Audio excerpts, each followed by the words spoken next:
On today's show, we debate which team made the bigger statement, the Warriors or the Cavaliers. we make picks for first-time All-Stars we'll see in New Orleans from both the East and the West. And our brand new edition of the Meme Team is flippin' awesome. It's Thursday, December 8th. The starter starts now.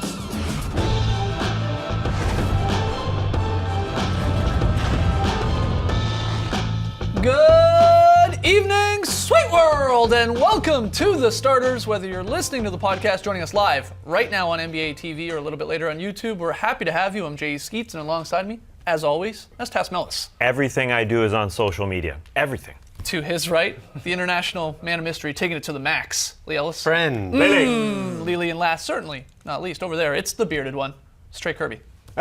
Hey, yo! Oh, Trey, what do you got for us, man? I'm here at the internet looking for your best tweets at #TheStarters. And guys, we saw a rare NBA occurrence last night. Somebody actually got called for taking too long on their free throws. Happened in the third quarter of the Blazers-Bucks game when Giannis Antetokounmpo went to the line for a pair, hit the first, then took forever for his second free throw. Eventually got whistled, lost the free throw, and the Blazers celebrated. Brings us to today's question. What can you do in 10 seconds? Now, it's not a lot of time, but we consulted up in the office, and the guys here think I can eat an entire bag of chips in just 10 seconds. So, JD, go ahead and put 10 seconds on the clock. All right. Gonna pop this open and try and not just destroy myself. Anyways, here we go. 10 seconds. 10 seconds. Here we go. Yeah, I'll count you down. Seconds. Here we go. 10, 9, 8, 7, 6, 5, 4, Whoa, man. 3, 2, 1. Not even close. Kind of. Pretty good effort, though. Wow, that's a great. But we want to hear from you. Yeah. So let's not clear. Those barbecue? What can you do in 10 seconds? Mesquite. Wow. What can you do in 10 seconds? J.D. Send us your best Mesquites. tweets. So #TheStarters. We'll hear from you later. All right. What's something you can do in 10 seconds, he said. Hit us up on Twitter, #TheStarters. Fun show tonight. We're going to look at some potential first-time All-Stars, both in the East and the West. And it's Thursday, so we got a brand new edition of the Meme Team. But if he's done finishing chewing chips, we're going to play a little What You Got. If you're new to the show, Trey presents us with two similar topics from the NBA world, and we have to determine the better choice to catch, of course. There's only one right answer, and it's whatever the chip man thinks it is. Trey, what's our first one? Yeah, me, the Chip Man. Couple of huge games on ESPN last night. Unfortunately, they both turned into big-time blowouts. The Cavs beat the Knicks by 32 and were legitimately goofing off on the sidelines late in the fourth quarter. And in LA, the Warriors smoked the Clippers, winning by 17 on a night when they didn't even shoot that well. What was the bigger statement win, the Cavs or the Warriors? What you got? It was definitely the Warriors. The Cavs have already smoked the Knicks earlier this season. There has been talk about the Clippers sort of being on the Warriors level when they started the season out 14-2. The Warriors went into LA from the minute the ball was tipped. It was a Warriors home game. Now, I don't know if it's a chicken or egg situation because obviously the Clippers didn't play that well, right. So maybe the fans weren't into it, but at the same time, they just had no home court advantage. I know that's the most frustrating thing for the Clippers team. And coming out of this game, obviously, they laid a huge egg, back to the egg analogies here, but they just didn't have their fans behind them. And I think that's the frustrating thing going forward. Hold on, you're putting this on the fans of the Clippers? Okay, I just think, just going forward, if they don't have a home court advantage, and you got the Golden State Warriors, the team that they're trying to beat, every single time that has a bigger advantage than them, I just question, is there any chance, any hope for this team to ever beat this Warriors team? Right. And I do sincerely think that they play them fairly well. 2 games last year, they had fourth quarter leads on them. The other 2 games, they didn't have Blake Griffin. Yeah, it's just you can be close though. Working this team. I agree with you. I think the Warriors win is a more bigger statement than the Cavs beating a 500-ish Knicks squad without even Derrick Rose in the lineup. On a back-to-back. On a back-to-back, too. It's the Warriors have now beaten the Clippers 7 straight times. The Clippers can't get over the hump. And you're right, we thought through the first month of the season, hey, this team, maybe they're for real. Maybe this is a new Clippers. They got a bench now, and their starters are playing well. Like, they have all the pieces to be viewed as a title contender, right? Like, there are star players, and there is some depth, and they're a great defense this year, and of course, there's still a solid offense. There's some playoff experience. So all of this makes sense, but the Warriors just punked them early in that game, and it was over quickly. It's got to be that one. Yeah, it has to be because the Warriors didn't play that well. They didn't shoot that ball. I'm not sure where the Clippers go from here now. They look that's at that, the question. Yeah. They look at the Warriors and think, what happens if the Warriors start playing well? And they've got to go up to Golden State Right. and play as well. Right. So that's what makes it tough. But, I mean, yeah, in New York, the only real statement was LeBron saying, we're giving the Knicks a reality check right now. They've been playing good basketball, but the big three just went out and stomped all over the Knicks early on. And the crowd kind of got into it because they were enjoying watching the show that Cleveland were putting on, but that was about it. It was hard watching the Clippers and not thinking, well, you know how Doc Rivers said last year, teams just sort of come to the end of the line at some point. Sometimes the chemistry just doesn't work. Sometimes the window is closed shut. That's what you thought watching this Clippers team. And again, I do think they play them well. They mix and switch out playing on the perimeter defensively very well. They got the best defense in the league. Why weren't they there? Why did they not show up? They don't have a chance. The Clippers don't have a chance of beating the Warriors if Blake is outplayed by Draymond Green and any sort of combo of J.J. Redick and Jamal Crawford are outplayed by Klay Thompson or are completely negated. They have no chance. I mean, you're going to hope for a wash with Chris Paul and Steph Curry, and then you've got Durant to worry about. But if those matchups in particular, they go towards the Warriors, then they're always going to win these games. Even when the Clippers made a little bit of a push there in the second quarter, they were taking miraculous shots from Jamal Crawford just to keep them close. They didn't have any flow to their offense at all. I don't know why they showed up in the first place. Yeah. So we all agree it's the Warriors with the bigger statement. Trey, what's the final answer? Yeah, it's the Warriors. Like you guys were saying, people were coming in thinking maybe the Clippers could hang with them, even challenge them this year. Doesn't look like it, but we got a couple of juicy quotes in the league this week. Here's what Phil Jackson had to say about Carmelo Anthony on Tuesday. Carmelo a lot of times wants to hold the ball. We have a rule. If you hold it past 2 seconds, you benefit the defense. So he has a little bit of a tendency to hold it for 3, 4, 5 seconds, and then everybody comes to a stop. Here's what Maurice Spates said on his new team, the Clippers, last night. First, we need to start really just leaving the refs alone. Guys just got to sacrifice. Do some other things than scoring. Do some other things than your personal goals. They've been doing it here for 4 or 5 years and it hasn't been working, so it's time to try something new. Guys, who had the more controversial statement? Phil Jackson or Mo Spates? What you got? Phil Jackson. Of course it's Phil Jackson. Any sort of conflict between the president and one of the best players in your team, especially when they have a little bit of a simmering history this season, it's just not good. The Knicks had been playing well going into last night. Bringing up that to Carmelo is almost like saying, hey, he's a bit of a ball stopper. That's not what we need on offense. If you're going to make a comment like that, that cannot get out to the media. It has to stay in-house because he's not wrong in what he's saying. It's just how he's saying it, I think, is just bad for the Knicks. I agree, it's Phil Jackson. I mean, Spates is interesting because he is on the Clippers and played for the Warriors, but he's just saying we got to stop whining and start playing basketball and getting a little tougher. Phil Jackson, you said it. He says this on Tuesday when the Knicks were riding a 4-game winning streak with Melo having hit like game-winning shots, a big part of the reason they're on that winning streak. And he decides after the whole LeBron mess with Phil Jackson to come out and call out his own player. It's crazy. And we saw today Carmelo Anthony taking to Instagram to not so subtly take a shot, I think, back at Phil Jackson and the comments he had. Posted a photo. Okay, cool photo. Nice hoodie. Looks great. But the caption, it reads, ego is the only requirement to destroy any relationship, so be a bigger person, skip the E, and let it go. Sounds like Taz Mella's quote at the end of the show. I don't understand putting up a post if you let it go. You just Well, don't post anything. Well, If he was that's what asked about it after the game, and he didn't want to talk about it. Yeah, I again saw and stuff that. like I So saw that. Yeah, nice it's definitely response. Phil Jackson pouring fuel on the fire. This isn't a Montana ranch where you can just create as big a fire as you want. We just talked about Phil Jackson a couple weeks ago. I don't see the point in going after Melo. And he prefaced it by saying, Carmelo Anthony can work like Kobe and Jordan in the triangle offense, but he holds it a little too long. It doesn't matter what he prefaced it with.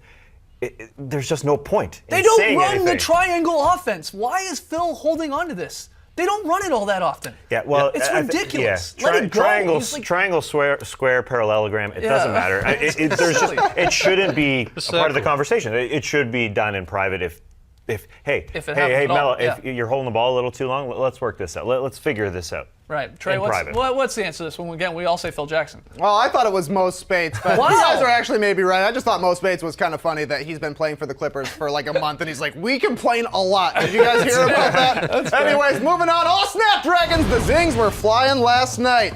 In New York, the Cavs were up so big in the fourth that Kyrie and LeBron were doing the water bottle challenge on the court at MSG, and in Milwaukee, when Damian Lillard went to the line, the Bucks serenaded him with chants of SoundCloud rapper. What was the colder diss? The Cavs water bottle challenge or the SoundCloud rapper Heckle? What you got? The SoundCloud rapper Heckle was funny to a degree, but I checked it out. First of all, he's on YouTube. He's on iTunes. Spotify. Yeah, he's everywhere. Yeah. And Damian Lillard was actually on Twitter. He thought it was funny as well. Yeah. When you're throwing a water bottle and doing the water bottle challenge for like a full minute Yes. at the end of a basketball Yes. game on the court, you're really, really rubbing In the New York, salt in. too. You're This rubbing is- the salt in the wound. Yeah. Big time. It's got to be the water bottle Yeah. challenge.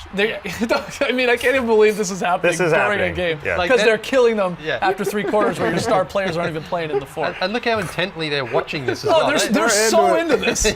LeBron diving onto the floor to retrieve the bad toss, but at least And then Kyrie nails it again. He right is at the Mr. buzzer. Clutch. Yeah, it has to be that. yeah. And Damian Lillard, the album is good. First off, he's Yeah. easily the best rapper in the NBA. I think no one will argue with that. And doesn't this diss from the Bucks fans, which is sort of funny, doesn't it hurt SoundCloud's feelings more than Damian Lillard? I think it does, but. Well, at least they're listening to Lillard. They know it. That's a good why point. they're ripping Okay, it. we're going with the water bottle challenge. Yeah, that's the water bottle Yeah. flip. It was players zinging players. Gotta love it. Unbelievable stuff. Right, we got to take a break. Lots more still to come. When we come back, we're going to debate which players have the best shot at making their first All-Star game appearance this season. This will be a lot of fun. Don't go anywhere.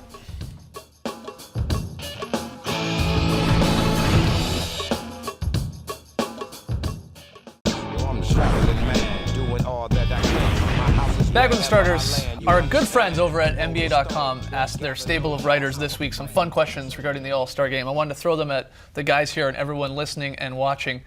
And they're about potential first-time guys making their All-Star. And we'll start in the East. Who do you think from the Eastern Conference has the best chance at making their first ever All-Star game this year? I don't think you have to call it a best chance. Giannis Antetokounmpo is locked in at this point. Yeah. Locking in. And my question is where he's going to be on the voting ballot. I don't think he's going to start. It is a small market in Milwaukee. That being said, Vince Carter played in a foreign country and led the All-Star votes 4 out of 5 years. Yeah. But I don't think he's going to crack LeBron, Paul George, and one of the forwards out of New York, whether it's Melo or Porzingis. He was 10th in voting last year, so I don't see him climbing into third. But he's going to be there. I don't see how you keep him off. He could be a guard or a forward or a wild card, so he's definitely getting in. And Right. the numbers right now are just incredible. 22 points a game, 8 rebounds, 6 assists, 2 steals, 2 blocks. The only person in the league doing that. And the Bucks are winning as well. And Yeah, that's important. We expect them to continue winning. I mean, they're probably going to be hovering around, over 500 just. But if they keep up the momentum the last few games, the last few weeks, he's definitely going. I think he is definitely going to get in as well. I think Kemba Walker is another guy who is probably just as much of a lock as Yanni is. He has the Hornets ball in this year. They're third in the East. They're top 10 in point differential, and he is top 20 in scoring, steals, PER. He's shooting a career high from everywhere on the floor. And he's one of the best crunch time guys in the league. He's third in crunch time scoring, shooting 54% in those final few minutes. He would be fun to have in an All-Star game as well. He's got the fancy handles, a beautiful smile. He's a great dancer. I think it'd be fun to have Kemba Walker out there. And considering how well the Hornets are playing and how well he's playing, I think he's a lock. I sort of think so too, because he probably should have made it last year when he didn't get selected. He was definitely probably right there in the mix. There's so many good guards in this league, but that comes into play when these coaches sit down and finally fill out their ballot. They go, well, that guy was amazing last year. We probably should have had him there last year. Let's get him there this year. I think both those guys can. But you brought up Porzingis. Do you think he has any chance of actually being voted in to start this game, being in the New York media and being a big international player, obviously? Yeah, if you look at last year's voting, he's very, very close. I think there is a possibility. If he gets a push, that international push, I don't see why not. And you're right. Coaches are sort of like Australians in their dance moves. They're 1 year behind. One. So, I know, I'm being very generous. So here's a look at the 3 guys we're bringing up here in the Greek Freak, Kemba Walker and Porzingis. Their numbers, points, rebounds, assists, and player efficiency. Yeah, the Greek Freak, like 8th in the league in player efficiency rating, 15th in true shooting percentage as well. The guy, I'm with you guys. Those first 2, Porzingis. Well, Porzingis is interesting. helped, though, by the fact that guys who made it last year who are unlikely to make it this year, Millsap, Al Horford, Bosch definitely won't, Pau Gasol definitely won't. So there are definitely more spots there's some more available spots. for the big guys. All right, well, let's go from the East to the West. Same question. Who in the Western Conference has the best chance of being a first-time All-Star come February? I'll get us started. it's sort of like you just said. If you had a great year last year and the year before that, maybe you get your first-time All-Star appearance. I think it's DeAndre Jordan. If they have the best defense going forward, I don't think it really matters whether or not Blake and Chris Paul make it from his team. He's just established the name as one of the best defensive centers. He does his job extremely well, and Doc has sort of built his reputation up enough for the other coaches to say, all right, let's get him in. And because there's a lot of other questionable guys, I just think there might be a little bit more sway with his reputation. I think, though, it's going to be so tough in the West because there's going to be so many players who were there last year who are going to be back again this year. There's only going to be 1 or 2 spots open. It's tight. And I think it's going to go to Karl Anthony Towns because he's been fantastic. Really? He's not winning, yeah, though. I know, but he's been really good for the Wolves, and I think the coaches at least will respect that. I understand the winning is the only thing that's holding him back, but he's putting up 22 and 10. Those are ridiculous numbers. Shooting nearly That's so 50%. crazy. And they've still got time, the Wolves. I mean, obviously they haven't been playing well and they're not winning a lot of games, so there's still enough time for him to at least win a few more games and try to get the Wolves on the right Here's track. the problem, though. If you're going to talk yourself into picking Towns, if the Wolves continue to struggle a little bit in the win column, then don't you have to do the same for like Hassan Whiteside in the Eastern Conference? Yes. Because Whiteside has better rebounding numbers, better shooting numbers, obviously better block numbers. Doesn't score as much as Towns, but has unbelievable numbers across the board. But Well, I think he's on a team that's more suffering. direct comparison is DeMarcus Cousins, right beside him in the West. True. Do you pick Cousins? Yeah. He's been there, done that. I would pick Cousins first. You'd over Towns Yeah, or I DeAndre think or he's going to get there first. I think you also have to put one of the Jazz players maybe into this game too. If the Jazz continue to win, and then who is it? Is it Gobert taking one of the big spots, or more likely, in my opinion, maybe a Gordon Hayward, who's missed some games this year? But only at the start. Only Since at the he came start, back. yeah. But is He's putting missing up- tonight, too. Putting up Yeah. great numbers, 23 points per game. Like these are career highs for Hayward in scoring and rebounding and player efficiency rating. So you see a couple of candidates there. Let's hear from you guys on Twitter. Hashtag the starters, both the East and the West. Who's the best chance at being a potential first-time All-Star? Best hair goes to DeAndre. I think that ups Gordon Hayward's hair. All right, Oh, quick, wow. quick. Controversial. Yep. Quick break. When we come back, a fun edition of the Meme Team. Those guys are having fun.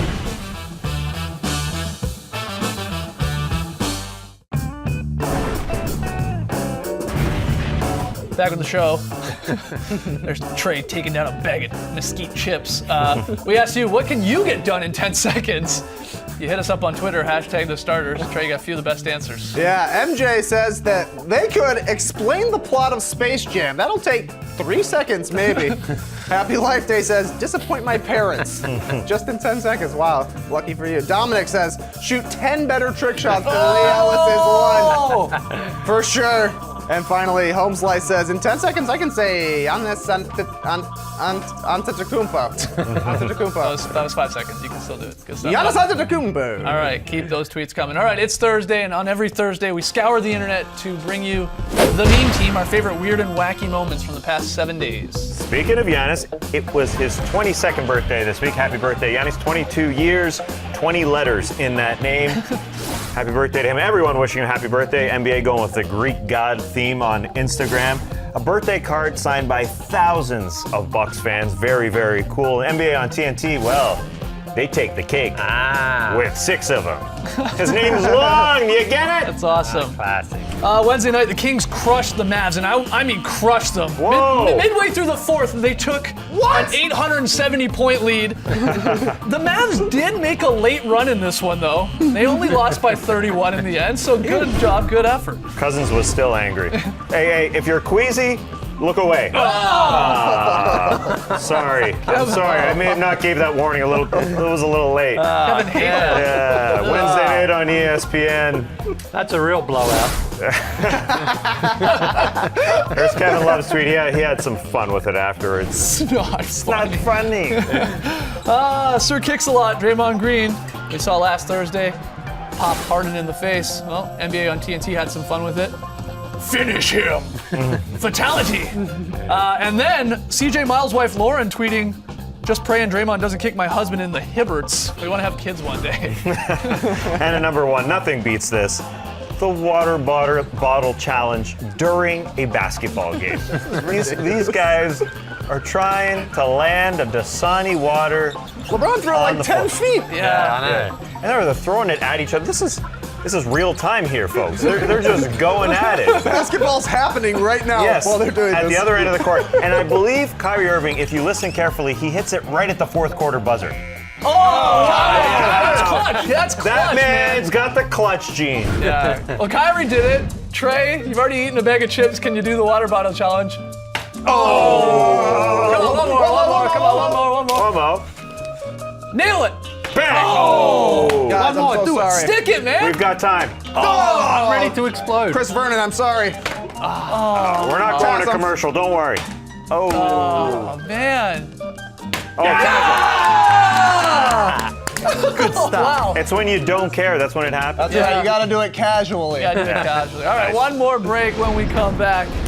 Lily's very solid play. You were pumped up about that water bottle. I was Kyrie.